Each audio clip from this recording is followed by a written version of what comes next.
Avengers! Assemble. Hello, everyone, and welcome back to Excelsior, a Marvel Universe podcast, and then some as of this week. We'll see how that goes. I'm your director, Christian Buckley. As always, joining me is the Apex legend, Jack Martin. Excelsior. Speaking of Apex Legends, I know. I know. Can I get an F in the chat for Apex Legends Mobile? Which, to be fair, okay.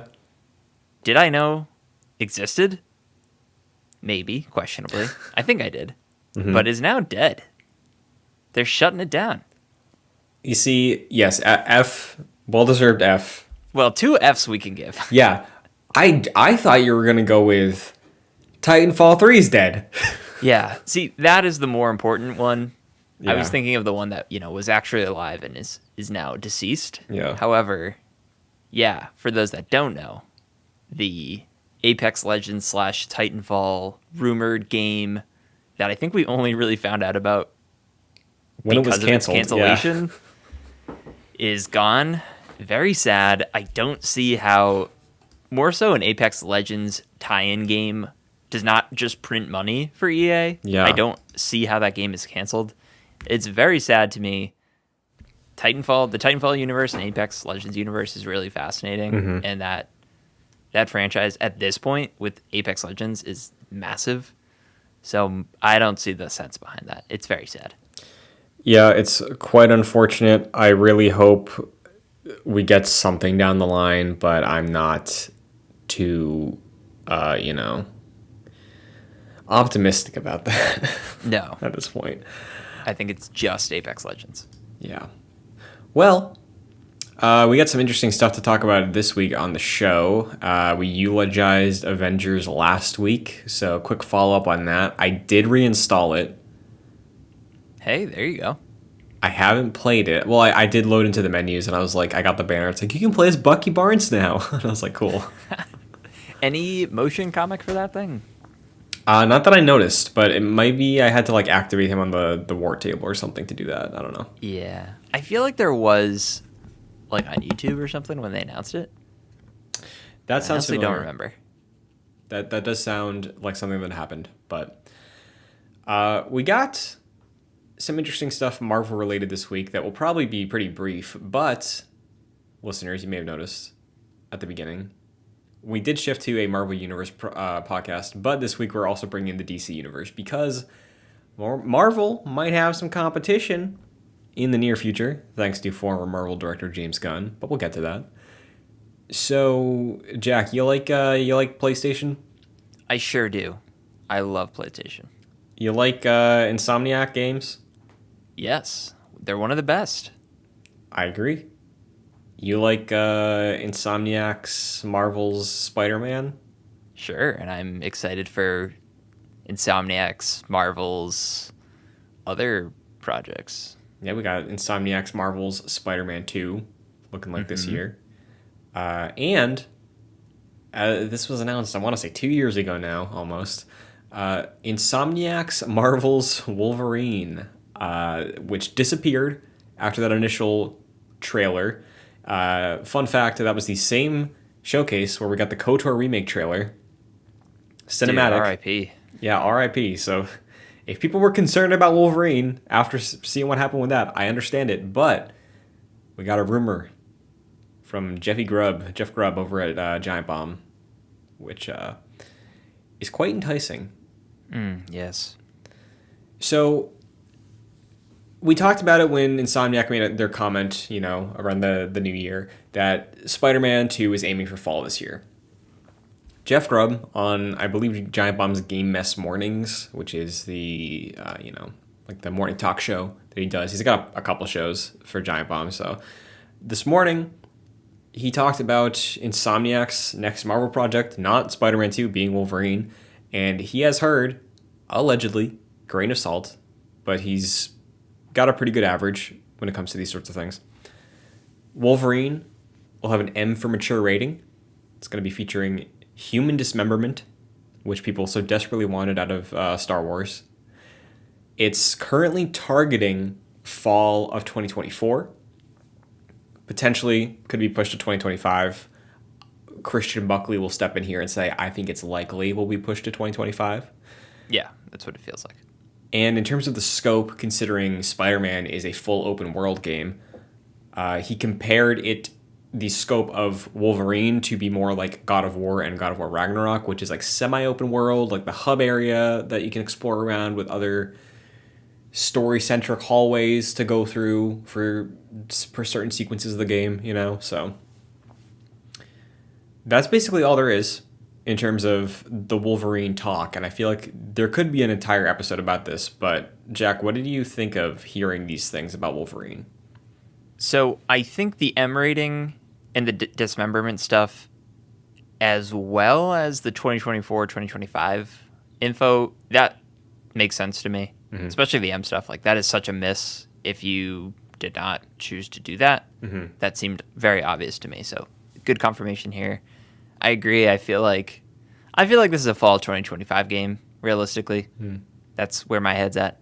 2024 seems very ambitious, considering we heard about this in 2021. Mm-hmm. So I think that 2025 date sounds more realistic. Mm-hmm. But I think the thing I enjoy most about this rumor, if it comes true, is the level design akin to God of War. And quite honestly, Jedi Fallen Order. I think those games feel pretty similar in that regard. I don't necessarily want an open world game in general, but since we already have Spider-Man, we don't really need another open world game like that from Insomniac. So for them to do a more linear style game, hopefully shorter, like a nice, tight, shorter experience that is maybe similar to God of War or Jedi Fallen Order, I'm all for. I think that sounds great. Now, if memory serves, the team making this game is the team that did Spider-Man Miles Morales, I want to say, which did ship in 2020. So Insomniac does tend to work pretty quickly.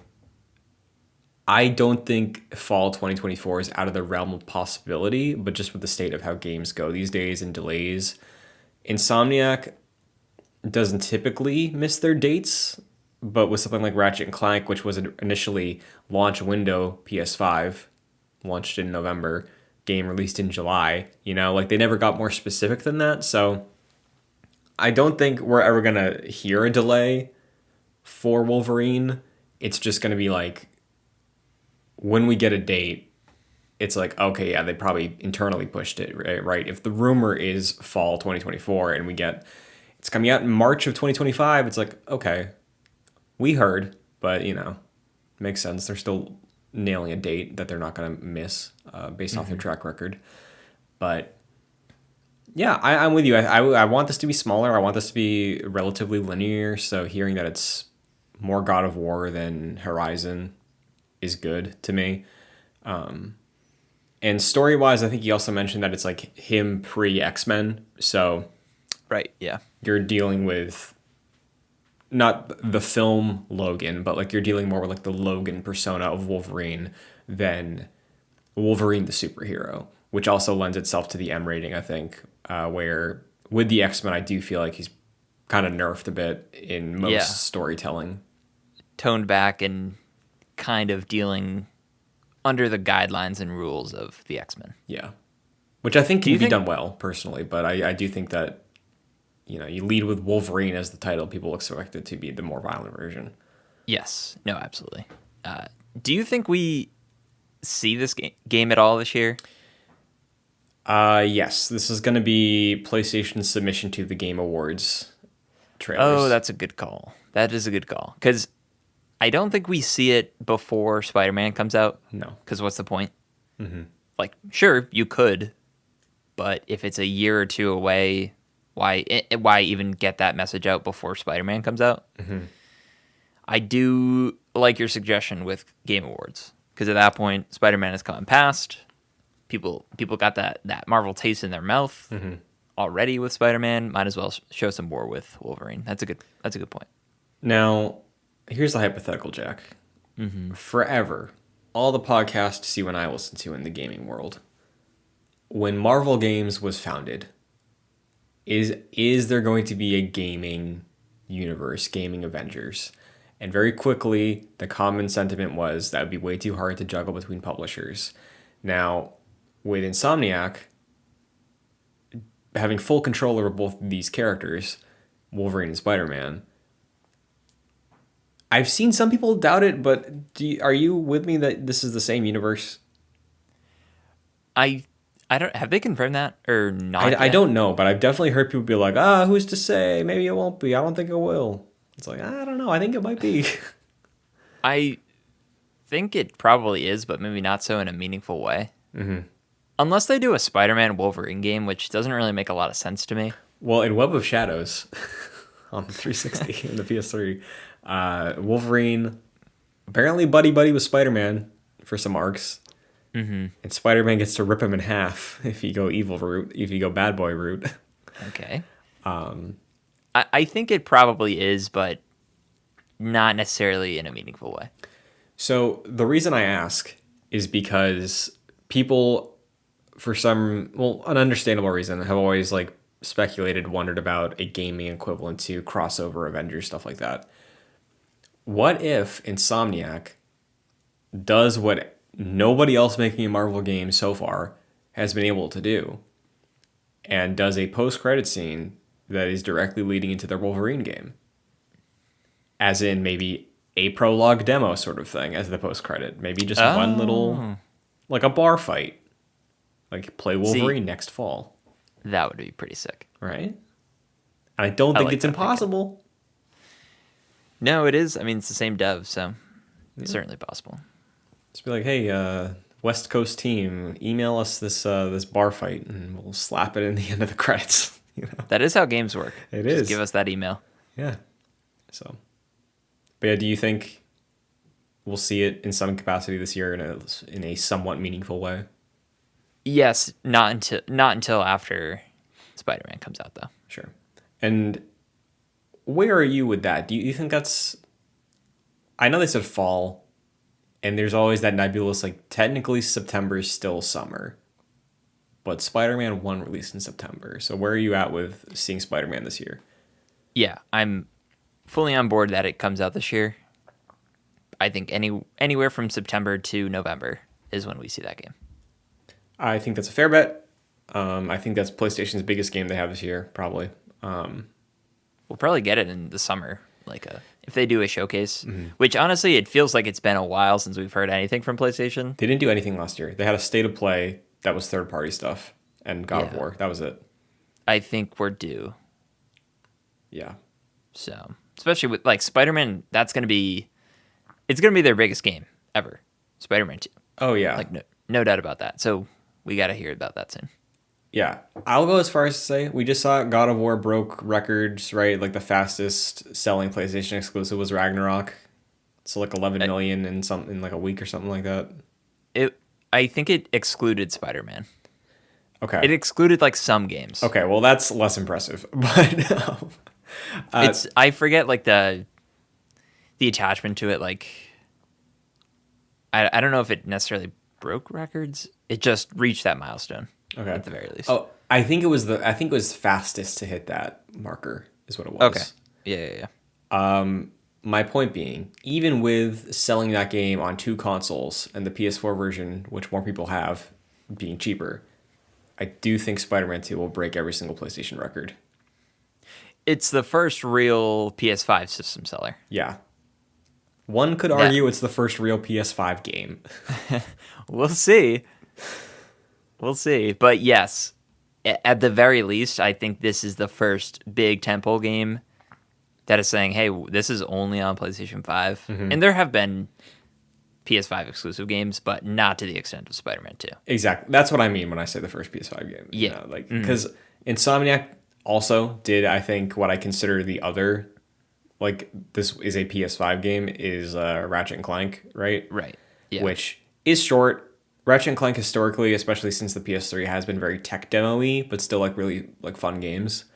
And I know, shout out Kevin Diaz, the number one Returnal stan, but true. Mm-hmm. Yeah, Returnal is also one of those. I gotta try it. Returnal's not Spider-Man, you know. No, and I don't think anyone is thinking that. No, yeah. I gotta try it for sure. So excited to see Insomniac continue to carry. It's gonna be fun.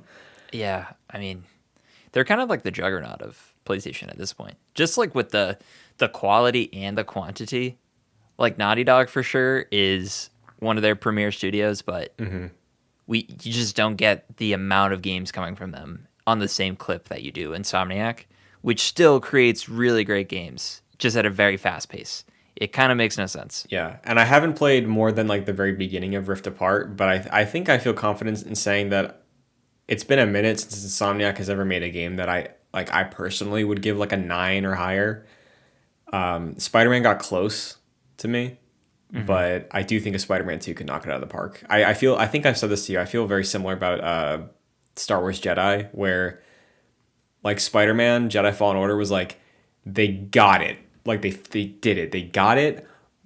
But there's things that could be done better, and the sequels to both could be in like my top 10 all time if they fall through with it. Good bases. Yeah, exactly. So excited for that. Excited for Wolverine, and hopefully we see more from both of these games pretty soon. Yeah. But there's pressing matters in the Marvel Universe, Jack. In that, I think Marvel should not sweat, but like open their eyes, like do a double take, Perhaps some competition for the first time ever. Yeah, if you believe it.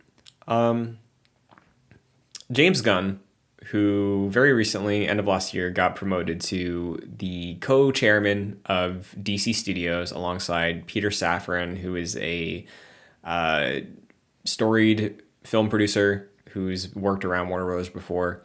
The two of them are in charge of the newly founded DC Studios. And I think late last year, it was like, hey, you're going to learn in January the vision of DC Studios. And they waited till the very last moment. January 31st, we got the whole slate. Or not the whole slate, but we got a rundown of what to expect. Yeah. And they confirmed this isn't everything in the first lineup of things. But this is at least the first things that they announced. Yes. So, listeners, I know this is a Marvel podcast, but I do think this conversation is relevant to Marvel's dominance, as we've established. And also, we gotta be reviewing these too. I gotta be honest with you. Oh yeah, I mean, I still haven't redesigned the Excelsior logo. It still says a Marvel's Avengers podcast. If I gotta make that banner half red, half blue, I'll do it. I mean, we could do Elseworlds podcasts. Yeah, no question about it. I'm definitely down. I need to talk about Batman somewhere. Yes, the Long Play Club is only so finite. True. But yeah, listeners, if you're interested in hearing more DC stuff from us, please let us know. I feel like most of you will probably agree that like it's nice to have both. Doesn't have to be one or the other in terms of movies, I've never subscribed to that line of thinking. Whenever I see those red pill, blue pill media questions, I always pass on them. Take the green pill, actually. Oh. Synthesis option. With just for curiosity, last year, 2022, was your favorite comic book movie Marvel or DC last year? DC, baby. Yeah, Black Adam, let's go. You nailed it. Now it's Batman. Yeah. Dude, I watched that again for the third time. I watched it the first time. I was like, this is a 5 out of 5 movie. Maybe a little too high. Watched it a second time, and I was like, okay, great. A lot of flaws. It's probably like a 4 out of 5 movie. Watched it for a third time. I was like, nah, this is a 4.5 movie. Nice. This movie's awesome. Got a lot of issues for sure, but man, it's so good. I love living in that world. I feel like it has the best take on Batman, just for the vibes alone. And I know people are probably annoyed with that. I think it is just, it feels the most Batman of any project we've seen so far since Batman was created, on the screen at least. It just seems like they adapted the comics perfectly in terms of building that world. So, and that's, to me, the most exciting thing about what we're going to talk about is the sequel to that movie is like official. Yeah. I'm so excited about that. For sure, yeah. My brother got me the Blu-ray for Christmas, and I have to revisit it because I've only seen it the one time, and I did like it, but I did have some things I wasn't a huge fan of. So I'm curious to see how I feel in the revisit. But as far as making a detective story, it did what no other Batman movie has ever done. So Batman, my favorite element of that character is the detective side. So on that alone, it has my respect. But why don't we start there? Before we get into the DC universe of it all, let's talk about something they established with announced projects leaning into the idea that DC, I feel like, has championed longer than Marvel. Marvel just got to it in the mainstream first, and that is the multiverse. DC's always had the Infinite Crisis, all that stuff in the comics, and Marvel for sure has done multiverse stuff as well. But they're using the Elseworlds banner for announced projects currently that are follow-ups to existing projects, like Jack mentioned. The Batman sequel from Matt Reeves, The Batman Part 2, will be releasing October 3rd, 2025. Within this banner, also Joker, I Never Took French, Folie à Deux. Yeah, fully I do. That's probably the Americanized version, to be honest with you, though. It's also a Fall Out Boy album. That was overhated. I think it was pretty good. Okay, that's a good point. That is also falling under the Elseworlds banner, and I believe there was one other project he meant. I think he mentioned like Teen Titans Go. Yes. In that breath of like, this is like successful enough that it's gonna like continue, you know. And I imagine like the Right. Harley Quinn show that people love on HBO is probably gonna be into that too. So True. Yeah, it seems like anything that is a visual medium on screen that is not part of the DCU is just under the Elseworlds umbrella now. yes, Also, worth noting, they announced that the Batman like series, including like the TV shows, like there's the Penguin show or whatever, that's part of the crime saga, I think is how they described it. okay.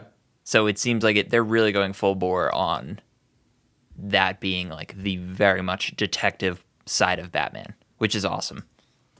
Yeah, I'm a huge fan of that. I'm very much glad that because I remember there were rumors that it was like, oh, they're gonna build the DCU off of Reeves's Batman, and I'm like, listen, as much as I'd like to see a Batman interacting with all these other people, and I kind of don't personally, don't sacrifice the tone and the grounded element of just like focusing on making a detective story about some dude, and then also a movie later have him fighting a god. I don't want to see Robert Pattinson fighting God in this movie. Yeah. No, I agree. I think when everything was exploding and it seemed they were going in that direction, the only reason I was excited was for just to see Matt Reeves' Batman again and Robert Pattinson, who I think might be my favorite on-screen Batman at this point. Mm-hmm. But I think we have the best of both worlds with their own take on this that is separate from everything, as well as we'll get into the new Batman project that can be slotted in and team up with other DC characters. I think that's perfect. I agree. But before we get to the DC universe, the new DCU, counting these Elseworlds projects that are still continuing, like the Batman and Joker, there are some stragglers of the DC EU, colloquially referred to as the Snyderverse, that still have to release before we get moving on this this bad boy of the DC universe. Those are Shazam, which you know. Yep, that's a movie that will never get a sequel. Yep. It's the thing of like, I don't understand why famous people talk. Yep. But at the same time, I'm glad the ones that like are shady expose it, you know? And it's like, okay, we can move on from you. It's Zachary Levi is now a part of the Mount Rushmore that include Evangeline Lilly, Gina Carano to a much worse extent. Oh, yeah. Like, what are you doing? You're just passing up on paychecks at this point. Yeah, it's tough. Speaking of Oh, following right. Shazam, in June we have The Flash, Mm-hmm. which James Gunn, in his promo video where he ran through all the announcements on Twitter, I'm paraphrasing, I don't know, remember exactly what he said, was like, one of the best comic book movies I've ever seen. It's great. There's so much hyperbole about this movie. Yeah. But you know, as the new chairman of DC, who is eager to get going on things, maybe part of that is the catharsis of this movie reset everything. So it's the best movie I've seen in my fucking life because it makes my job easier. Maybe that's it, you know? It very well could be. I am just fascinated about this movie in so many aspects. The Yeah. one thing I'm most excited about is Say seeing it. Michael Keaton. Oh, okay.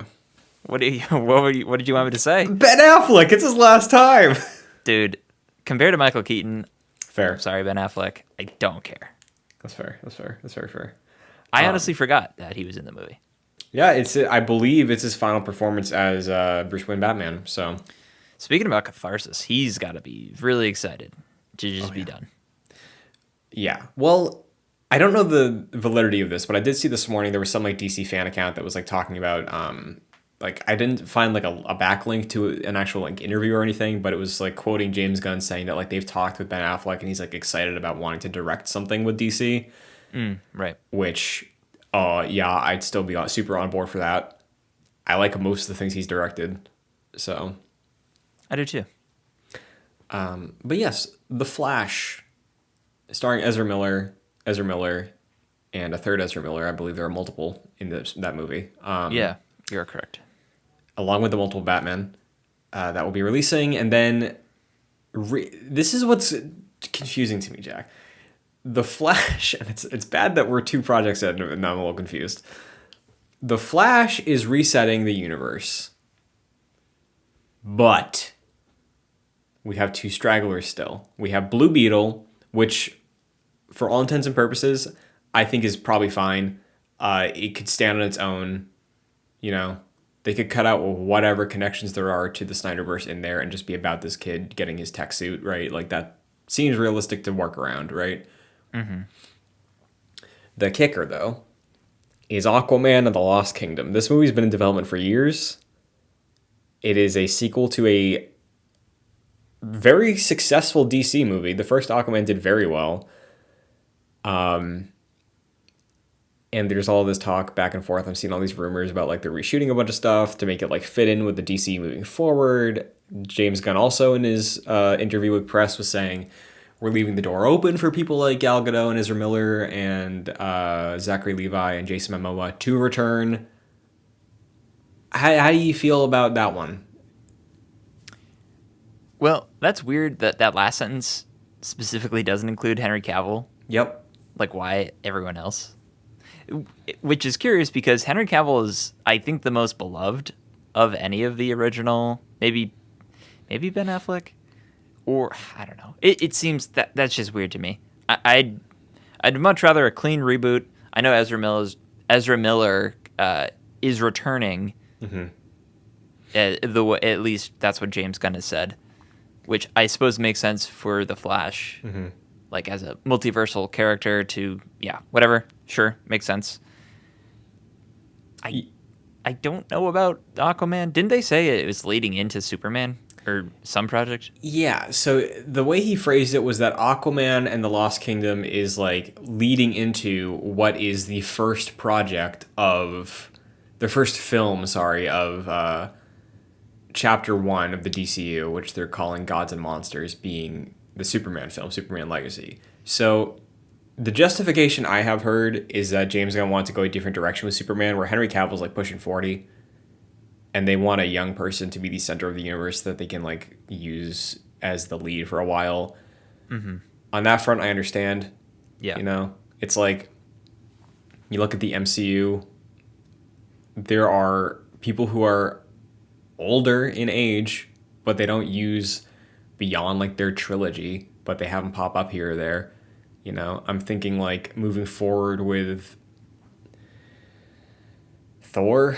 Like I see him just popping up here or there. I don't know if we're gonna get a Thor 5 based off of what Love and Thunder did, but you get the point, right? Like, Yeah. there's actors who like aren't going to be the center of it all that could pop up again. Sure. Also, there were some reports about maybe some people being difficult to work with on some certain projects, so maybe that's part of it too. But as far as Momoa goes, I like him as Aquaman. Yeah, So if they can he make seemed him work, fun. I'm down. Did you also see the video of him coming out of DC recently? Yeah. I don't really know what to make of that. Do you want my crackpot theory, Jack? Sure. James Gunn said this about everybody because all of them, with the exception of Gal, I think, unless she has a cameo in something, all of them have projects coming out this year. I think he is just being professional because he doesn't want to tank these projects. Oh, I see. And then the reason Jason Momoa was stoked leaving that interview is because James Gunn walked to him and said, aside from Ben Affleck, who doesn't want to do this anymore, you are the only person who does not have any like problematic element to them. We got some stuff on Henry, we got some stuff on Gal, we got some stuff on Ezra, we got a lot of stuff. You're cool. And your movie did well. So if you want to stick around, you're our guy. You're the carryover with Viola Davis. Are you down for this? And he's probably like, fuck yeah, brother, let's go. That's so true now that I'm thinking about it. I kind of forgot about the Henry Cavill stuff. Yeah. But and then plus there was like, I saw stuff after The Witcher 2 that was like, yeah, maybe. Right. Yeah, so I think using Marvel logic, they could just say, and I mean DC logic, honestly, that he is the variant of the Aquaman we know. Yep. Maybe. Yep. That's easy enough. Yeah. Different hair. I don't know. Yeah. And this universe is so much of a mess currently also where like, I think he showed up in Peacemaker, right? Like, no, I don't think Yes. anybody cares. It's like, yeah, Momoa's Aquaman. No. I don't care which version of Superman he's talking to because he hasn't talked to Henry Cavill Superman in years. It's like, it's fine. Yeah. I think that's the sort of picking and choosing they're doing right now. Yeah. There does seem to be a hard reboot, though I think there are openings for some people to return. I don't want Gal Gadot to return. Yeah. I honestly didn't really like her as Wonder Woman. Mm-hmm. I would rather a new take, in my opinion. I'd rather a new take with anyone, to be honest. But I think having the Flash return makes sense. I think Aquaman and Jason Momoa coming back would make sense, I suppose, if they use that logic. But Yeah. Also, I feel like most people, like, I know people don't talk about it much, but I do think that Aquaman movie was, like, relatively pretty well received and made a lot of money. Mm-hmm. And I feel like most people really like Jason Momoa. They just don't talk about it often, Right, yeah. So I should watch that. I still have not seen it. You haven't? No. Jack, I loved that movie. I know. The thing is, like, I know it's long. see, it's not even that. I just don't see the point of it. Fair. I mean, I thought it was I know nothing about Aquaman outside of like his role in Injustice, Mm-hmm. But I was really into it. I thought they had a really solid superhero story. It was a little bit long, but like the visuals were great. I thought the politics of Atlantis, they weren't like super in the weeds with it, but like it was compelling. I like Jason Momoa as a lead, and him playing off of Patrick Wilson was good as the villain. Like, it was solid. It was a really good superhero movie, I thought. I promise you, I will watch it before the new one comes out. Cool. Well, you got 11 months. 10 months. I'll do it. Oh, excellent. I should rewatch it too. But if he's the only carryover, I'm personally happy with it. I think Sure. Universally, he's the net positive of what was left over. So, Yeah. leading into chapter 1, though, unified vision is what they're talking about. Film, TV, animation, video games, all one cohesive vision, with the possibility for projects to fall under Elseworlds if they have a reason to do it. So, how do you feel about that approach? It is. The gaming element is really fascinating to me. Mm-hmm. I think the way they're treating the DCU is the way Star Wars treats its canon, where just everything that is coming out now, unless specified, is just canon. and it's going to fit in that way. But I think Star Wars has the option of, they have a history, like they have a timeline, so they can really slot, like Fallen Order, for example, the upcoming Survivor, that takes place in a specific era, and it doesn't necessarily have to progress plot lines in specific ways. Like that already happened, so just slotting it in there. I'm curious about, I think James Gunn was saying the fact that we could have like a Superman game lead up to the Supergirl movie.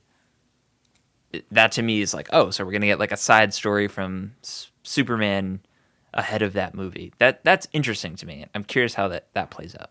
The other thing that he specified with that in that unification is that moving forward, for all the stuff that does fall under this canon, which again I don't think is going to extend to the comic books. I don't think is going to extend to stuff like Suicide Squad. He said that for Batman, right, for like the DC Universe Batman, who's going to be in The Brave and the Bold, that same Batman storyline could be progressed in an animated series or in a video game, all going to be the same actor. Right. How do you feel about that? Because I've seen a lot of discourse already being like, hey, there are career voice actors who run circles around actor, like live action actors. Like, just look at What If. Remember Sebastian Stan? Like him in the MCU, not in What If. I mean, that's exactly where I fall, because there is not a one-to-one where an actor goes in the booth and comes out with a great result. Yeah. We've seen that so many times. So that has me worried. I would not mind. I get that they want it to be cohesive, but at the same time, I would not mind if they just got the right person for that role. I agree. And I get them wanting to have that voice be consistent, but I can see an actor phoning it in, being like, I'm just going to the booth. Yeah. And I know that sounds reductive, but we've seen it before. Yeah. And there are rare examples, right? But I think, I don't know what the last video game James Gunn played, but I know he's a fan of like KOTOR. So if the last superhero games he played, again, this is just speculation, was from that era, he's like, yeah, well, Tobey Maguire voiced Spider-Man in the game and Christian Bale voiced Batman in the Batman Begins game, you know? Maybe that's it here. Like, I do think it's interesting, and I'm with you. I think you could very easily find a vocal match of a talented voice actor who will probably put more care into the performance and still capture the vibe, and you can still say it's the same version of that character, you know? Right. So I also don't think the video game thing is going to happen very often, personally. Yeah, I agree. Because I've seen people, like, similar to what we were talking about with the Marvel stuff of, like, it's so hard to coordinate with different studios. You know, games getting delayed all the time and stuff like that, impacting movie schedules seems tricky. To me, this comes off as there's a game in production currently that they're making with this mindset. And after that, we'll see if they do another one. Mm-hmm. You know, like it feels like there's one in the oven right now. Maybe it's the Wonder Woman game. Maybe that's it. Yeah, I'm curious about that. So, I mean, we'll get into it. There's no Wonder Woman specific project on here. exactly. So maybe that is the one they're trying to lead with. But as far as the qualifiers for everything, I think that was all the weird, unique DC stuff, right? Mm-hmm. Like the extended universe and all that. Yeah, like what it encompasses, how everything impacts each other, the consistency, all that I think is covered. Yeah. Gods and Monsters, we didn't go over that name. That's like the chapter 1 name, which is cool. I'm glad it's not just like a phase 1, phase 2 like Marvel. It has a name. Yeah, because I think it will also lend some consistency to what to expect out of the projects as well. Yeah. And considering, again, this isn't the full slate like you said, but just having it be focused around this makes me think that there could be like everything feels like it's more impactful to the overall story than what the MCU has been for a while. Right. Which just kind of feels like, hey, it's this person's turn, you know? True. So, the other thing that he mentioned was their aim is 2 shows, 2 movies per year. Perfect. I agree. Flawless right there. That is the numbers. Marvel is way too overwhelming right now. Yeah. So, And the other benefit is DC has HBO. And I know I haven't seen Peacemaker, but you liked Peacemaker, right? Oh, Peacemaker's great. If every DC show is of that quality on HBO, how you feeling about it? Oh, that's the biggest thing for me about this whole thing is what a win for HBO. Oh yeah. They have a whole superhero segment just to them. Like Warner Brothers and HBO teaming up, obviously. So all of those movies will eventually just live like the hub of DC. Right now, it's kind of a joke. Like that exists right now, but it's all the DC EU stuff for the most part. But having all the Elseworld stuff, I know they already have Joker and Batman, but they're going to have all the DCU stuff going forward. That is just completely massive. Like all the sizzle reels you'll see of like The Last of Us, House of the Dragon, and now just every DC project, man, that is massive. Yeah, and it got to me, right? Because I'm loving The Last of Us on HBO right now. And my deal for like $1 a month ends, I think, at the end of this month. But there's also a deal right now, 40% off for a year. And I'm like, oof, I should get that after this announcement. Even though I know we're not getting any of these projects this year for like TV, but it's working. So yeah, you watch Aquaman this year. I'll watch Peacemaker. Oh, that's a good deal. That is a good deal. Dude, you missed it though, because Peacemaker was the perfect, like, all right, it's pizza night and a new episode of Peacemaker just dropped. Like, I'm pairing that up. And it was so perfect that way. Love that. I will try to do that for season 2, which sounds like it's coming, but was not at the slate. Yeah, the way they described, we'll get into Waller, but they described it in between Peacemaker season 1 and season 2, but they didn't outright confirm season 2. That was odd. So let's get into the slate. We'll run through it. There's a very handy graphic I'm looking at for timeline wise that was made by Adam Hlavik on Twitter. The first project in the DCU that it will be releasing is an animated series called Creature Commandos, which DC describes as a 7-episode animated show in which Amanda Waller creates a Black Ops team out of monstrous prisoners. James Gunn wrote every episode of the first season. Viola Davis will be voicing Amanda Waller in this series. I believe also Weasel from The Suicide Squad is in it, and that will be voiced by Sean Gunn, returning to that role. So, intriguing premise. I think it's like Freako monsters fight Nazis is the pitch. There's a few projects in here that I'm like, this is what you're leading off with? Sure. Amongst Batman and Superman. And this is one of them. I think it could be cool. I love DC animated stuff. Yeah. So, like, more power to them. I don't think this is one of the ones that is, like, at the top of my list. Sure. I think being first, though, gives it a bit of an excitement. And I think the premise is wacky enough where it could be fun. But I'm with you. I think it's like, I'll watch it. If I don't click with it, I'll probably not watch it, But yeah, I probably will based off the premise. So same. Yeah, same. Following that, the first live-action series is going to be Waller, that you mentioned is bridging Peacemaker seasons 1 and 2. Once again, the description of that reads, starring Viola Davis, the series features Team Peacemaker and will be written by Crystal Henry, who wrote Watchmen. I'm assuming Watchmen for HBO. Yes. And Jeremy Carver, who worked on Supernatural. You're a Supernatural guy, right?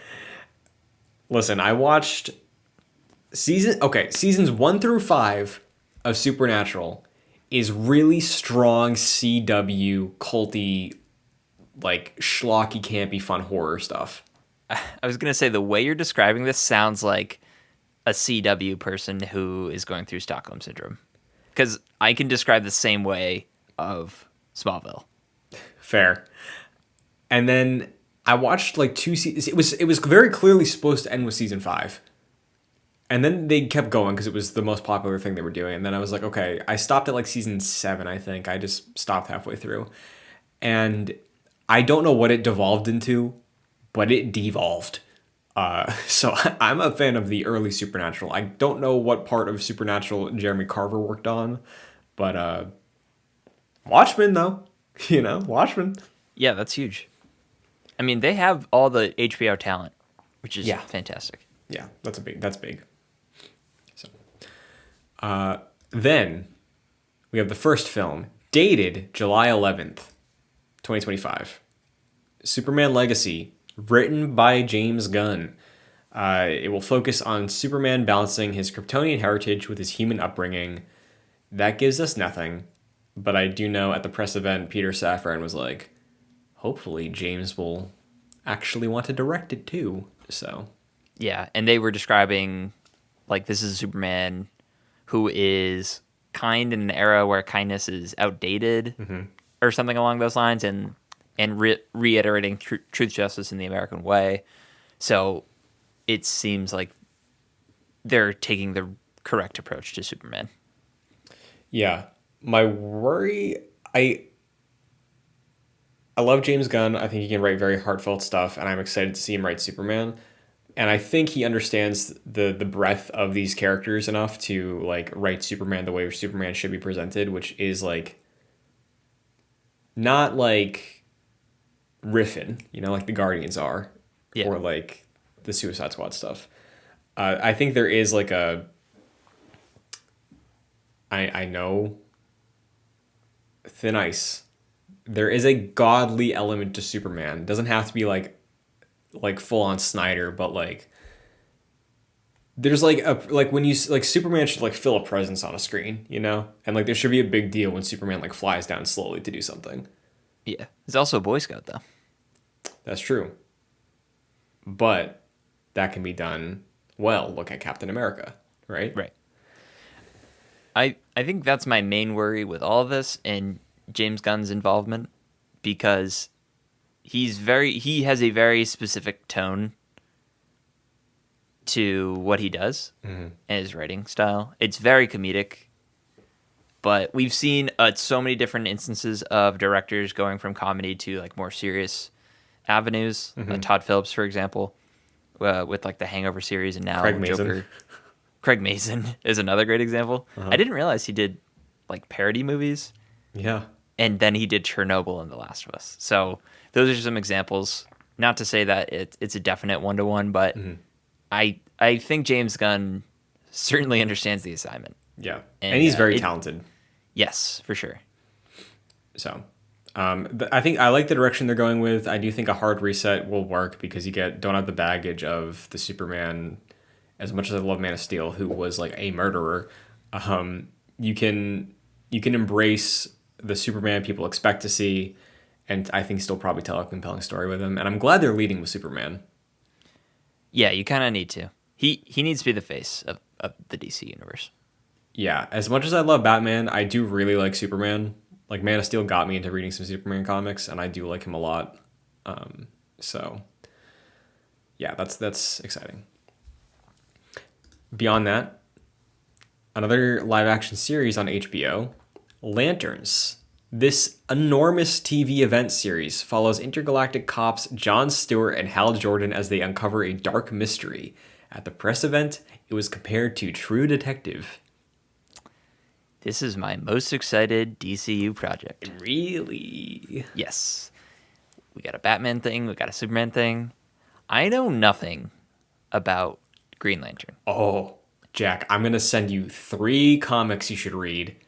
Okay, good. As soon as this is done. I had a Green Lantern phase in high school. So I kind of know, I know a little bit about the premise of Green Lantern, but obviously there hasn't been a good Green Lantern project ever. So the comparison that they make, and it's funny, they're comparing all these things to HBO products. Yeah, it's smart. It's very smart. It is smart. It is product placement in a lot of instances. Yeah. But that makes sense. I think the way they describe that, as someone who has seen True Detective recently, is really fascinating. And doing that on like an intergalactic scale, like they mentioned, man, that's exciting. Yeah. So for listeners who are also curious, who don't know a ton about Green Lantern, there's 3 comics. The first 2 I'm going to recommend are really great. The third one feels like an addendum to it. But Green Lantern Rebirth by Jeff Johns, who I know like we're not huge fans of anymore, but it's a good introduction to Hal Jordan and the legacy of Hal Jordan. And then Blackest Night, like Night with an N, is a fantastic event comic. And then there is a follow up to an extent called Brightest Day, which isn't as good, but is like, you know, if you gotta like get the vibes of Green Lantern, I think those are 3 good comics to read. If you are somebody who is a fan of animated stuff, I know there's a pretty decent animated Green Lantern series that a lot of people liked. I saw an episode or two; it was pretty good. That I'm assuming is on HBO Max. I think it was just called Green Lantern, the animated series, but it's a really cool universe. And this dark intergalactic mystery, Jack, I'm with you. This sounds rad as hell. Yeah, it's. I like how you can have projects like Superman, and we'll get into the Batman thing, but then you can have this specific genre movie with or TV show with lanterns. And I also like how they're doing the HBO show and the Warner Brothers movie. So I have pretty high hopes for the HBO shows. I agree. Next film, The Authority. And the write-up for that, James Gunn seemed to be very passionate about this one. Wildstorm characters, who I believe was another like label under DC, like how they have Vertigo as well. Wildstorm characters will join the DCU as members of the Authority, take matters into their own hands, and do what they believe is right. So, Suicide Squad adjacent, probably less violent, but maybe like Thunderbolts is what we're looking at as the Marvel equivalent. I think people were comparing this to The Boys. Interesting. Okay. Yeah, because they're heroes, but well, was it this one? I don't know. I know nothing about the team, so I can't even make the comparisons myself. Sure. This is another one where I'm like, okay, I guess I'll see it when I see it, and I no clue what to think of it now. Yeah. So what this symbolizes to me is that they get it, I think. Like, this project to me is like, they know they gotta space out the heavy hitters if you're building a universe. You can't do, like, everybody all at once. Like look at how Marvel took their time to introduce the big dogs, right? Like, I know it was tied up with licensing, but Spider-Man took a long time, and I do think that was to the benefit of that overall story. So, leading with the Authority as one of the first films, the second film, is interesting to me because when you look at something like Guardians, and you look at something like, I guess I'd even say Ant-Man, those properties became, well, Iron Man also, that's the big one. Nobody really knows what this is, but then it has so much more potential to surprise. So I do think that's really cool that they're doing this early on, and they're taking a page out of Marvel's book. And I think that was probably a James Gunn call because he saw how well that paid off. Sure. I think this can either end up like a Guardians situation or an Eternals situation. True. Where everyone loves the Guardians, and at best, people are fine with the Eternals. Yeah. I think you're probably correct. Another live-action series, Paradise Lost. Set in Themyscira, home of the Amazons and birthplace of Wonder Woman, this drama focuses on the genesis and political intrigue of an island of all women. This is a prequel, so Diana will not be in this. It is set in the past of whatever version of Wonder Woman we will see. Do you know what show they described this to? I do, but the audience might not. What is it? They compared this to Game of Thrones. How do you feel about this? I've only seen like 2 seasons of Game of Thrones. Oh, Game of Thrones is awesome. Yeah. Until it's not. Yeah. I don't know. This is another one where I'm like, okay, that's an interesting choice for you not to just do a Wonder Woman series. Mm-hmm. So it seems like they really want to set the stage for Wonder Woman. Like, maybe, like, this seems very lore heavy. Like, let's explain the island, let's explain Themyscira and the Amazons, and then we'll get a Wonder Woman movie. That seems like that's what they're doing here. Which, sure, take your time. Yeah, and I personally, I think that's a good direction for them, because I think Wonder Woman, when you look at the DCEU, she was one of the more popular projects. Like she got a sequel. Can't say that about most of them. God, what a fucking dog shit sequel, though. I never saw it because of what you told me. Please don't. It's really bad. It's really bad. So like maybe having a bit more time to reintroduce her, but just the premise of exploring that island, and like I do love fantasy political drama, whether it's Star Wars or what I have seen of Game of Thrones. So I think you'll probably get a very wide audience interested in this one, which is probably what they're going for. So intrigued by it. I'm curious. I'll definitely watch that one. Yeah, for sure. Next film on the slate, The Brave and the Bold. Love that title. Yes. The DCU will introduce its Batman and Robin in this unusual father-son story inspired by Grant Morrison's comic series. And specifically, this is Damian Wayne Robin. And they said they're setting the stage to have the Bat family for the first time ever on film. And I think, Damian is the most recent Robin and the most recent addition to that family. So most likely the entire Bat family is fair game to show up in this project. Christian, did you forget about the classic 90s movie Batman and Robin, which featured Batgirl? Come on, man. No, but listen, as a kid, I fucking loved that movie. Me too. So I feel bad that I forgot it, but you're so right.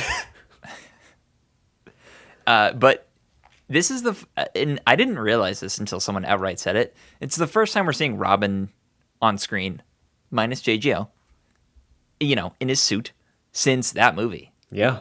Like, that's how much that movie tarnished Robin, is that they relegated him to not appear in any Batman movie until now. So this is very exciting. I know very little about Damian Wayne. Like, I don't even think I saw the animated movies, like Batman versus Robin and things like that. So I think I got to jump into the Grant Morrison comics, to be honest with you.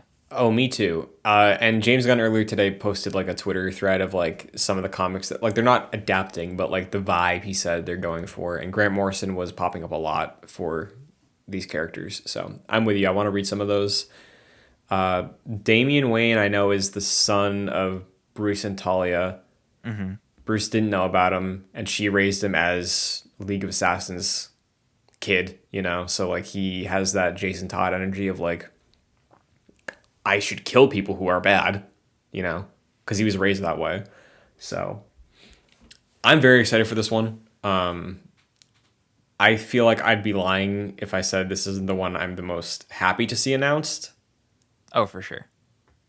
I'm definitely interested in some other choices, but like this is, if I could only see one of them right now, it'd be this. It's a good call. I think it's also important to note that seemingly all of these are not origin stories. Like, these characters have existed as their iterations for some time. Yep.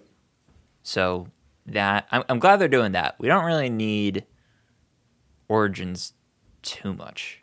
It seems like Superman may be an origin story. Well, from what I heard, and yeah, he's struggling with that for sure in the pitch, right? But I also saw something earlier that was like he's aiming to be like mid-20s. Okay. So like I feel like that's well into Superman. Sure. But I do think like look at Insomniac Spider-Man. They made that choice. He's 8 years into his career. That was a huge benefit to that story because you can tell a villain origin that is central to that character and still have it feel meaningful and exciting, right? Yeah. I think we as a society are over origin stories. Yeah. I think you're right. And I do especially for like characters we already know. That's a good point. I do like a good origin story. Yeah. And I do think if they ever wanted to do another Peter Parker origin down the line, if they had a cool idea, I'd be down. But I'm with you. I don't think we have to do that every time we get a new version. Yeah, for sure. But this is, I don't know how many times we've done Batman fan castings in the last decade. I don't even know. I got to know the vibe of the DCU for this. Yeah, I know you have a good suggestion.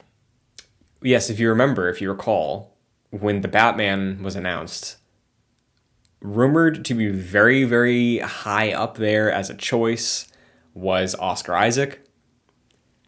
I know he's Moon Knight, but if we're being real,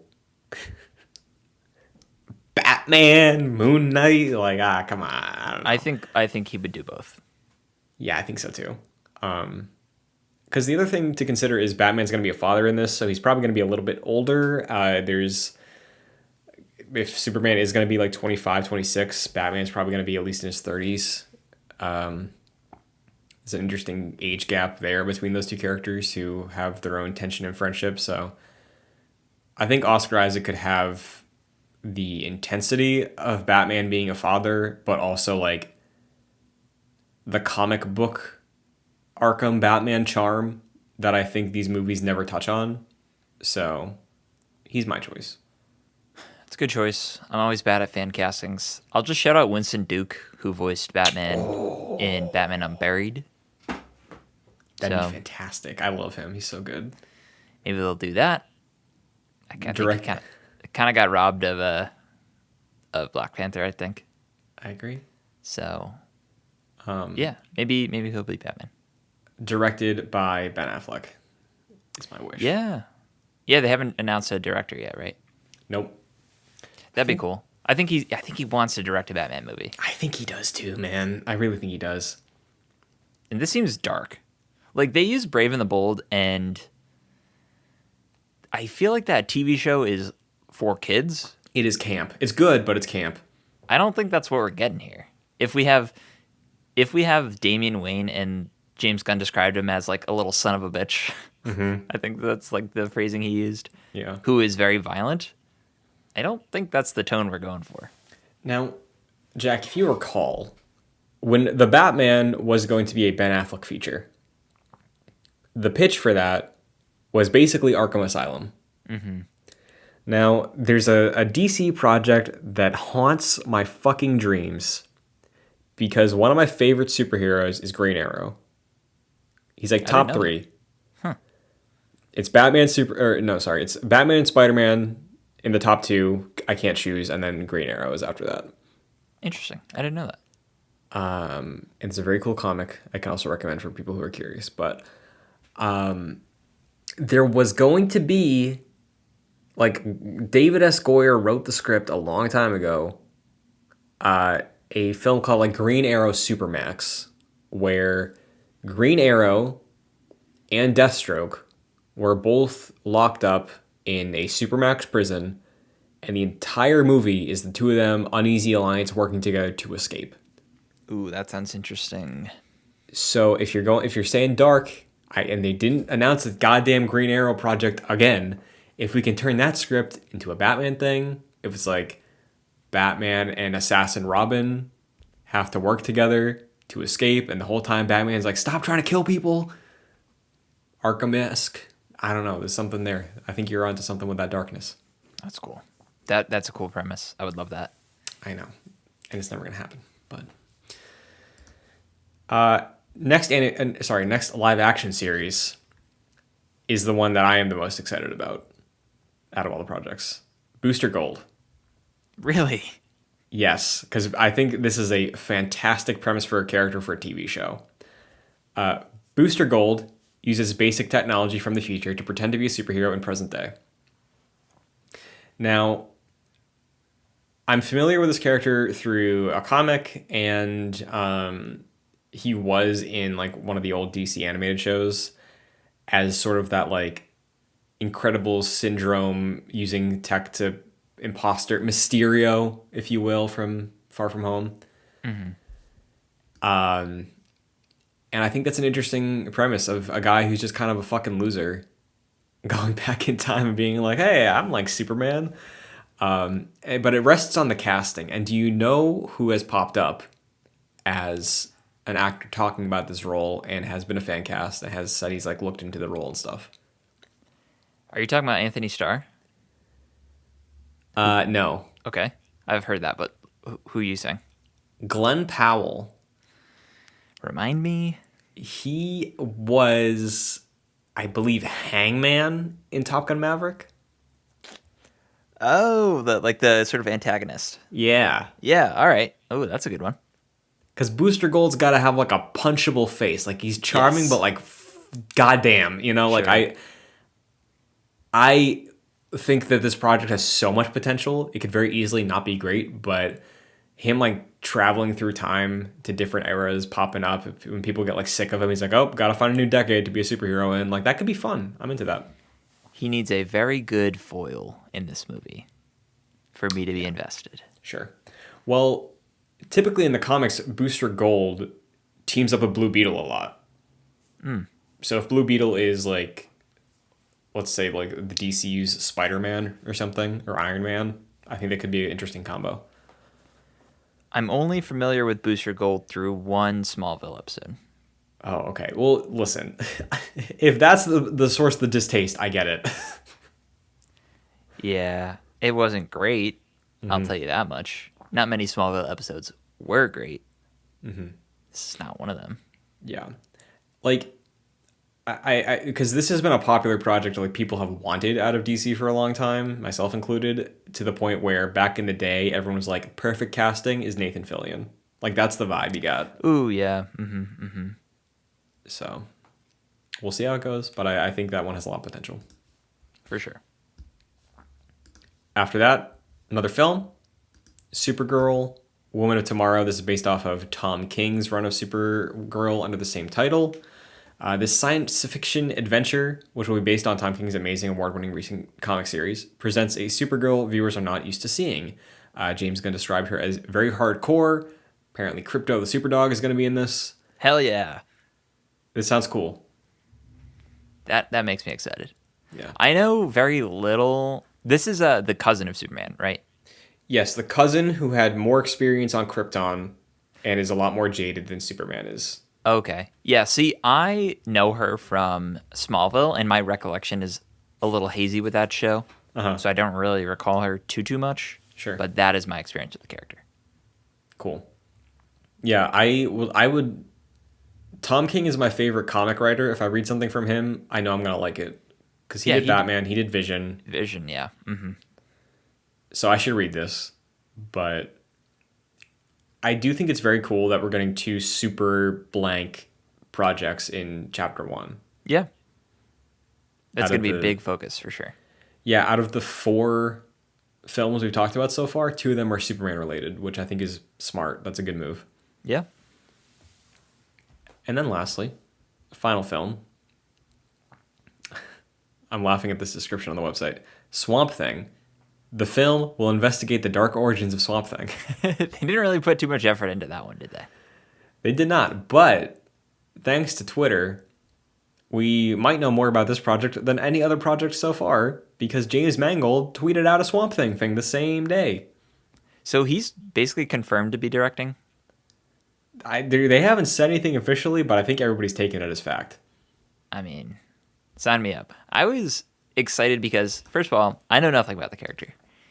Swamp Thing, if you told me Swamp Thing was one of the big popular 1950s B movies, I would have believed you. Because I thought it was. Me. So I'm excited just for the idea of like, this has got to be a Halloween type of movie. No doubt about that. Horror being a part of the DCU sounds interesting.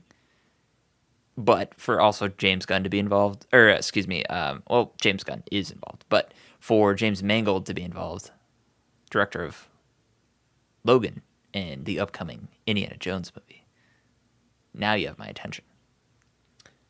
I think that's exactly where I'm at with this. I did want Guillermo del Toro to do it, but James Mangold is a great choice as well. And I'm very curious because I know James Gunn was talking about how like audiences were so appalled at the idea of like a talking raccoon with Thor, and he said that's the direction they want to like prove to people with Swamp Thing that like he's a serious DC character that has a lot of fans, and there's a decent reason for him to be propped up in this initial lineup. So I think it's a cool choice. I'm excited to see that one. I think that's probably going to be the best new project, like new adapted to live action for the first time out of what we talked about. Yeah, that's a good point. My question about all of this Now that we have all that lineup, does this lead to anything? Do you think we get a Justice League? Like, is this a team up with all these characters at some point? Or do some characters stay segmented off? Just curious. Like, I'm glad that they have the foresight to have James Gunn dictating everything here and like organizing things. But do we get like an Avengers level lead up at some point? I think so, because as we led with, as you reminded everybody, this is not all of Chapter 1. Right. So I do think we will get a Justice League film.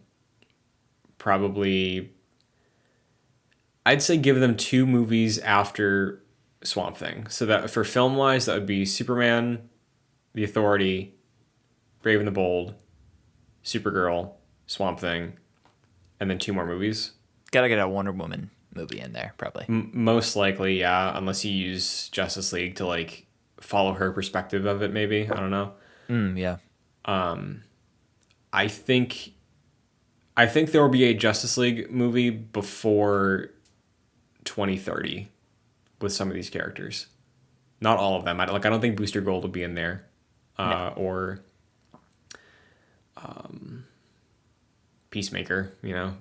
But like, I think by the year 2030 we will have another Justice League project in the DCU. That's my guess. Yeah, it's a good call. I guess you laid it out. Lanterns is your most anticipated. For sure. Yeah, I love the premise.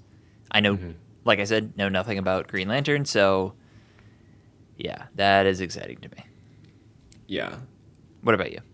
Batman? I apologize for being boring. It is Batman, but I mean, it's a good choice. Yeah, but Booster Gold, I'm very excited is finally being adapted. So if they nail that casting, because it could very easily be fucking annoying, but if they nail that casting, I think that could be a dark horse out of this lineup. Yeah. I'll also give a shout out to Waller because it's the closest thing that we'll get to Peacemaker for some time, seemingly. Like we get Team Peacemaker. Man, I just love the vibes of that show. So I know this will probably be a little darker, but yeah. So we don't have any idea on when post Aquaman stuff is releasing before Superman, right? No, yeah, is Superman the only date we have, really, of the new stuff? Yes, Superman is 2025. And it's around July 4th, which makes sense. Yes. July 11th. And then for like Elseworld stuff, next year's Joker 2. But like, I'm curious to see if there's any other projects. Like if we could get a Peacemaker season 2 in 2024, if Waller ends up being 2024, because, I think he said both of those, the Creature Commandos and Waller, I think are before Superman, he said. So do you expect to see any introduction to one of these projects, be it Creature Commandos, Waller, or an unannounced like Peacemaker season 2 or something like that happen within the next year? 2024, I think that's possible. I think they're probably still tightening up where they want to get to. Yeah. Because to think about it, they really only took over within the past few months. And that probably gave them enough time to make like a working timeline of what points they want to hit. But I'm sure there's still opportunity to fit some things in there. Yeah, I think you're correct. And I also think if Aquaman 2 gets some reshoots to set up, like maybe introduce the new Superman or something, it would feel weird to have that end 2023 and then go all of 2024 with nothing, right? Like if you're resetting with Flash and then you're introducing Superman potentially in the Aquaman movie this year, in the same calendar year, you're doing both those things. Then you go a full year with nothing. Like I feel like they might throw something in there if it is Waller or the animated series. I don't know, but yeah, I don't think, like you said, and like we've talked about, that this is everything. I think there's probably surprises. There's got to be a DC fandom this year, right? Dude, we never left the DC fandom. We're still in it. It's all simulation. Sure is. It's crazy to think that 2025 is not that far away. I know. It's fucked up. It is. It's also crazy to think that we're getting a Superman movie in July, and then in October we're getting a Batman movie, and they have nothing to do with each other. Mm-hmm. Just interesting. I think people are are media literate enough in terms of superhero movies Yeah. to get we're gonna have differences here. Yeah, I agree. I just think it's kind of funny that Yes. that's happening, with the schedule. No, I agree. Now, to tie back into Marvel, are you more excited about this slate Yes. than Phase 5? Yeah. So I'm probably there too. There are some projects here that I'm not like dreading, but there are some projects I'm like, okay, I don't know how to feel about that. Like Creature Commandos and The Authority, I'm just very ambivalent to. Like I will form an opinion when I see that thing. But with Phase 5 and 6, Marvel just seems very overwhelming at the moment. And Yeah, this and seems so fresh and new. I agree, and I'm kind of tired of it.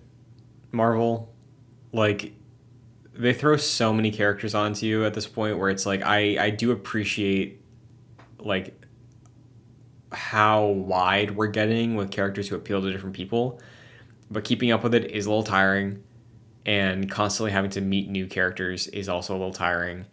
I think Marvel has an issue with stakes these days, in terms of having them be meaningful for the most part. So there's that as well.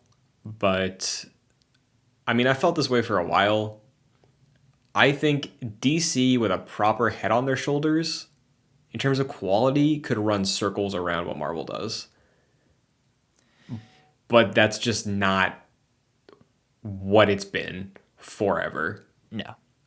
They got good leadership now, it seems, and they have HBO. That I think is the biggest thing for this. Like the TV side of Marvel, dude, is so hit or miss.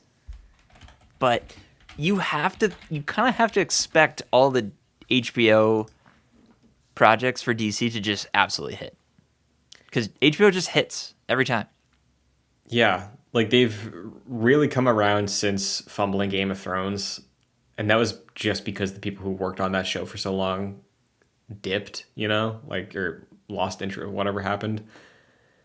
So like, I think when you look at it like matter of factly, Marvel's got Spider-Man, who is maybe the greatest superhero ever, right? Mm-hmm. But it, like, maybe is the key word, because DC has Batman, and who I feel like a lot more people would just go there. They have the They most have iconic Superman. heroes. Yeah, they have Wonder Woman, like, and I think their stories that I've read are just so much more complex compared to Marvel. So yeah, I'm with you. I think like a proper direction, a proper head on their shoulders, which on paper they have now, mixing it with the sort of fatigue of Marvel and the fact that Spider-Man's really, and Guardians are like my big affectionate touchstones with them. I think there's competition to be had, and they should sweat a little bit if some of these start hitting. Yeah, I mean, DC fumbled the bag so hard that characters like Iron Man, Captain America, and the Guardians of the Galaxy hold more cachet in our society than Superman does right now. Mm-hmm. How did that happen? So Yeah. I think they have that legacy. Just gotta ignore the DCEU stuff and hopefully build something good here. Yeah. And like, even taking into account this year with DC, I'm not going to see Shazam. I never saw the first one. I didn't see Black Adam. I frankly don't care. The Flash, out of respect for Batfleck, I'm there day one. I think that movie's gonna do very well. I That's think probably so a too. softball opinion, but Because I mean, also Flash is really popular. Flash had what, like 10 seasons on the CW. Like, Flash is yeah. a very popular character.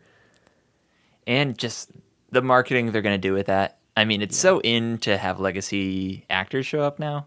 Mm-hmm. So I think got a lot going on in that movie. So Yeah, I think Blue Beetle, best case scenario, you got a really like surprise oh, this guy rules. Like, I want to see more of him in the future.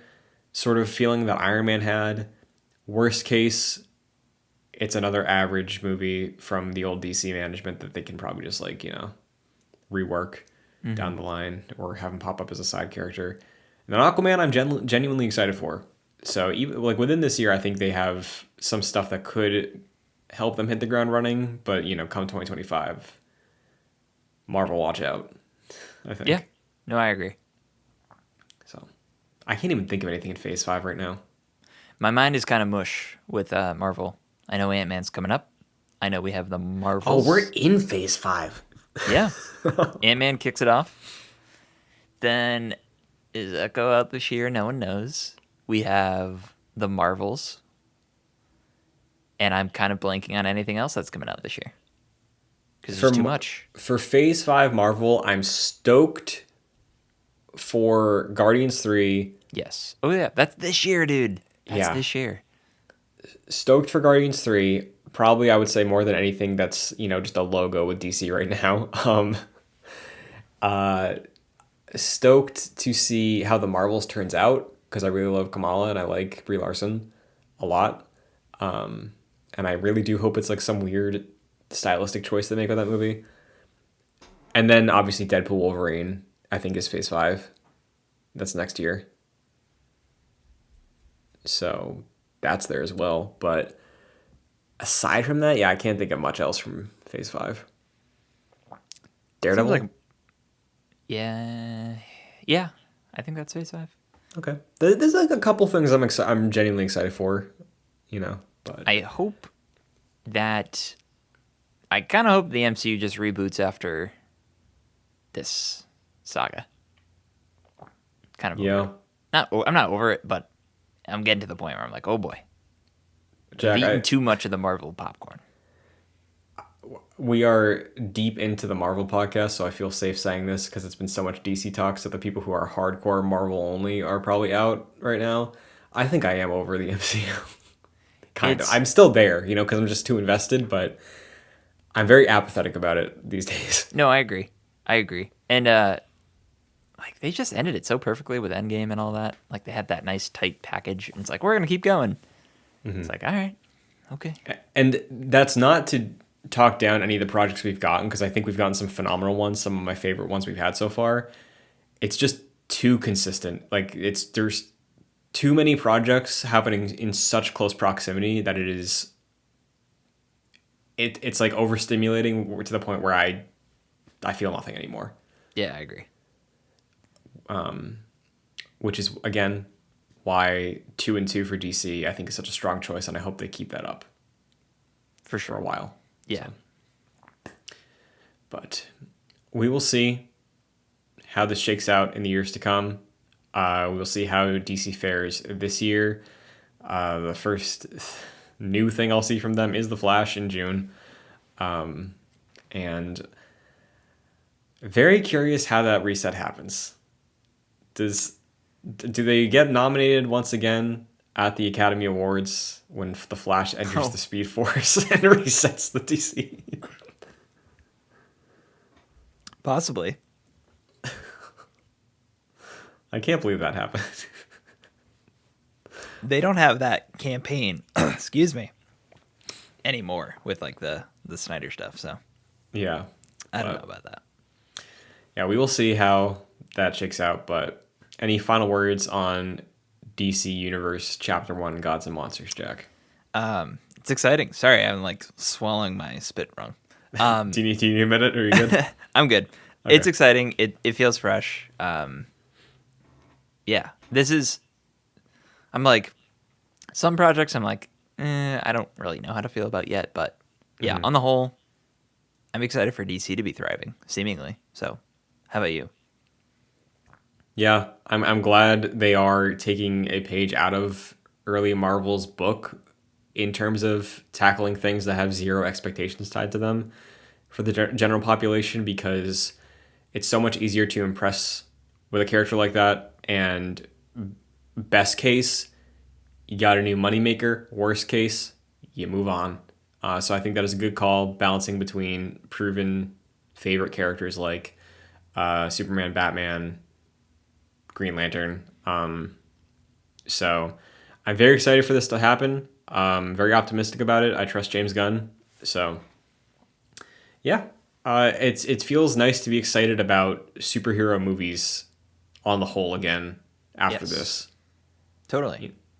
So because we just said with Marvel.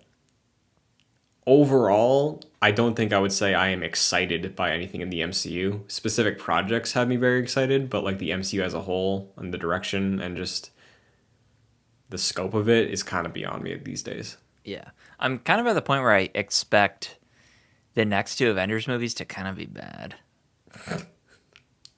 Listen, I think it's going to be I feel like it's going to be like a meme of itself at that point. yeah, I mean, I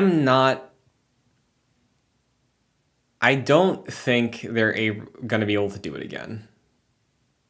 Like even with expanding out the next couple of years of Marvel stuff again, like beyond that initial, like it's going to be an entire saga in like 4 years. Like expanding that even, I still don't know if they're going to be able to replicate anywhere near the cultural impact it had. Which I don't know. Even if they didn't want to reboot, I do think that COVID year helped a lot to get people excited when it came back. Mm-hmm. In hindsight, I really think they should have waited longer. Even if it was like returning characters. I think 2 years and then like a proper idea of like we should space this out. I don't think you and I would be having this conversation the way we're having it right now about Marvel with the MCU. No, I agree. But agreed. Unfortunately, here we are. So, yeah, reset it. Throw the X-Men in there as the leads, and maybe we got something cooking. But until then, sure. DC, baby. Very excited. Yeah.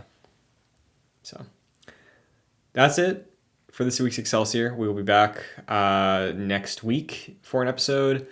Like I said, listeners, let us know what you think about covering DC stuff, because both of us really like Batman, and I'm sure some of you who might be intrigued by this as well might be looking to get into the wider DCU as well, so I'm sure we can absolutely plan around doing that together on the show. If you're intrigued, let us know. But Jack, until then, where can the agents of Excelsior find you? Sure, you can follow me on Twitter at FascinateJack. What about you, Christian? You can find me on Twitter and TikTok at Chun2D2. You can find the show premiering on YouTube every weekend, youtube.com/joyclicks. You can look us up on podcast services like Apple Podcasts, Spotify. Just look up Excelsior, Joyclicks, or if you can, look up Marvel's Avengers podcast. Because of SEO, we will pop up, even though we've moved on. So you can find us there. Rating and reviewing if you enjoy the show is an easy way to help us out. If you want to help us out further, you can go to patreon.com/joyclicks and support us at the $1 and $5 tiers for some little rewards. And until next week, thank you for listening. Exciting things in the future for comic book movies. But until then, Excelsior.